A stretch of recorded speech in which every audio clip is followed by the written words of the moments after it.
Hello दोस्तों। आज का टॉपिक है induction sealing machine.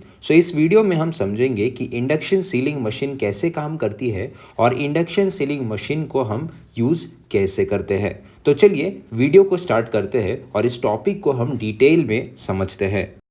Induction ceiling का जो यूज़ होता है वो है to create a hermetic air tight seal on the container, typically with the use of foil lining inside the cap. Now इसके अलग अलग यूजेस होते हैं। जो मेजर यूजेस है वो है टैम्पर एविडेंस, यानी अगर कंटेनर के ऊपर अगर फॉइल लगी होगी तो उससे क्या इंडिकेट होगा कि जो प्रोडक्ट है कंटेनर के अंदर वो टैम्पर्ड या ओपन नहीं किया है।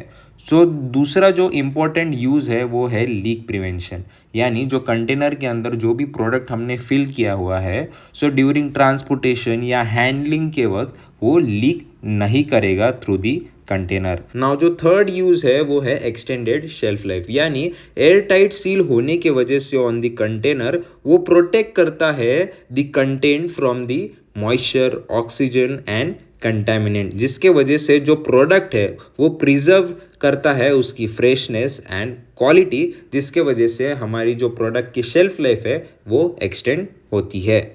चलिए अभी हम समझते हैं कि जो इंडक्शन सीलिंग मशीन है उसका वर्किंग प्रिंसिपल कैसे होता है।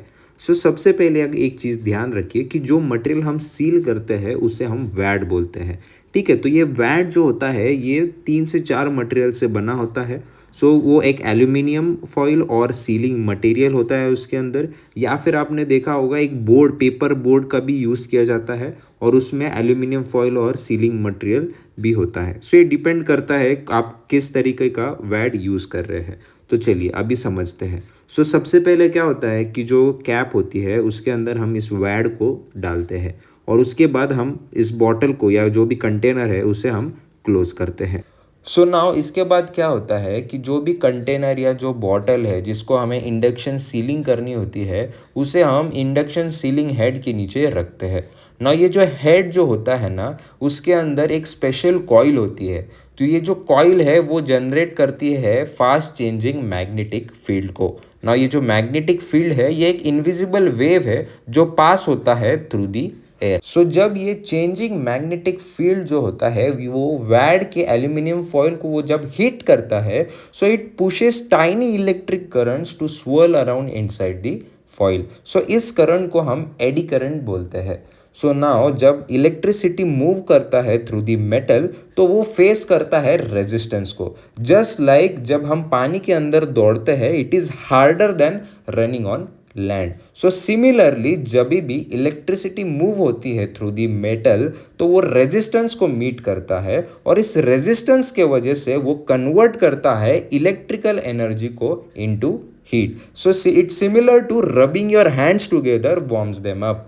इसके बाद क्या होता है कि जो फॉइल के अंदर हीट जो जनरेट होती है ना उसके वजह से जो प्लास्टिक लाइनिंग है अंडरनीथ ऑफ एल्यूमिनियम फॉइल वो मेल्ट हो जाता है। वो मेल्ट होने के बाद वो कंटेनर रिम को स्टिक हो जाता है एंड क्रिएट करता है एक एयर टाइट सील जब वो ठंडा हो जाता है। इस तरीके से जो इंडक्शन सीलिंग जो है वो काम करती है। अभी तक हमने देखा कि इंडक्शन सीलिंग मशीन का वर्किंग प्रिंसिपल कैसे होता है। अभी हम देखेंगे कि इंडक्शन सीलिंग मशीन को कैसे यूज़ किया जाता है ताकि जो भी आपका कंटेनर है या बॉटल है वो प्रॉपरली सील हो सके। तो चलिए अभी स्टेप बाय स्टेप इस प्रोसेस को समझते हैं। तो चलिए अब समझते हैं कि इंडक्शन सीलिंग मशीन को कैसे यूज़ करते हैं। जैसे कि आप देख सकते हो ये एक छोटी सी मशीन है, इसके मदद से हम अभी बॉटल्स या कंटेनर्स में इंडक्शन सीलिंग करेंगे। जैसे कि आप देख सकते हो ये जो टॉर्च जैसा आपको दिख रहा है वो इसका सीलिंग हेड है। इसके मदद से हम सीलिंग को इनिशिएट करेंगे। जैसे कि इसमें आप देख सकते हो इसमें टाइमिंग जो है वो हम चेंज कर सकते हैं कि कितने देर तक आपको सीलिंग जो है वो रखना है। यहाँ पे 0.7 मैंने स्टैंडर्ड रखा है मटेरियल के हिसाब से। यहाँ पे 0.8 0.7 भी आप कर सकते हो। ये मटेरियल के थिकनेस के ऊपर डिपेंड करता है कि कितना सीलिंग टाइम आपको रखना होता है। अगर वैड थिकनेस अगर ज़्यादा है तो हमें सीलिंग टाइम जो है उसे ज़्यादा रखना होता है। जैसे कि आप देख सकते हो हमने एक बॉटल ली है, इसे हमें इंडक्शन सीलिंग करनी है। और उसके लेफ्ट हैंड साइड में आप अगर आप देखोगे तो एक कैप है, और अगर राइट हैंड साइड में अगर देखोगे तो वो इंडक्शन वैड है। सो दिखाए गए बॉटल के अंदर अभी हम प्रोडक्ट को फिल करेंगे। सो जैसे कि आप देख सकते हो, प्रोडक्ट जो है वो हमने कम्प्लीटली बॉटल के अंदर फिल कर लिया है। सो इसके बाद क्या होता है, जो इंडक्शन वैड होता है ना, उसे हमें कैप के अंदर प्लेस करना होता है। सो आप एक चीज़ हमेशा ध्यान रखिए, जब भी आप इंडक्शन वैड को कैप के अंदर प्रेस करोगे तो वो प्रॉपरली कैप के अंदर फिट होना चाहिए। अगर वो अनइवनली फिट होता है तो क्या होगा, जो कंटेनर के ऊपर जो सीलिंग होगी ना, वो भी अनइवन होने के चांसेस है। तो आप एक चीज़ हमेशा ध्यान रखिए कि प्रॉपरली उसे प्रेस करके उसे इवनली उसको अब कैप के अंदर फिट कर लीजिए, ताकि जो सीलिंग है बॉटल या कंटेनर के ऊपर वो प्रॉपरली हो सके। सो जैसे कि आप देख सकते हो, मैंने वैड को प्रॉपरली कैप के अंदर फिट कर लिया है। अभी हम इस बॉटल को कैप से क्लोज करेंगे। तो चलिए कैप का यूज़ करके अभी बॉटल को क्लोज करते हैं। मेक श्योर जब भी आप कैप लगाते हो बॉटल या कंटेनर के ऊपर तो वो प्रॉपरली फिट हो जाए। अगर कैप जो है वो अगर फिट नहीं होगी, इम्प्रॉपर फिटिंग होगी, तो सीलिंग भी इम्प्रॉपर होने के चांसेस है। सो मेक श्योर आप कैप जो है बॉटल के ऊपर प्रॉपरली लगा दीजिए। ओके, सो इसके बाद जैसे कि आप देख सकते हो वीडियो के अंदर, ये एक इंडक्शन हेड है, और इसके ऊपर जो लाल कलर का जो बटन है ना, उसे हमें प्रेस करना होता है जब हम इस हेड को बॉटल के ऊपर रखते हैं। तो चलिए अभी हम टेस्ट को स्टार्ट करते हैं। सो ना अब टेस्ट को हम स्टार्ट करेंगे। सो ये जो इंडक्शन हेड है ना, उसको आपको कैप के ऊपर प्लेस करना है। आप डायरेक्टली उसके ऊपर मत रख दीजिए, थोड़ा सा गैप जो है वो मेंटेन कर लीजिए। मेंटेन करने के बाद आप बटन को जो है वो प्रेस कर सकते हो। सो 0.7 सेकेंड, जो भी हमने सेकेंड्स जो है, जो भी टाइमिंग हमने सेट किया हुआ है, उतने सेकेंड बाद सीलिंग जो है वो हो जाती है। सो सीलिंग होने के बाद आप हेड को रिमूव कर सकते हैं। तो चलिए अभी हम कैप को रिमूव करते हैं और देखते हैं कि इंडक्शन सीलिंग प्रॉपर हुई है कि नहीं ऑन दी बॉटल। सो अगर इंडक्शन सीलिंग प्रॉपरली नहीं हुई होती है तो हमें जो टाइमिंग है उसको बढ़ाना होता है।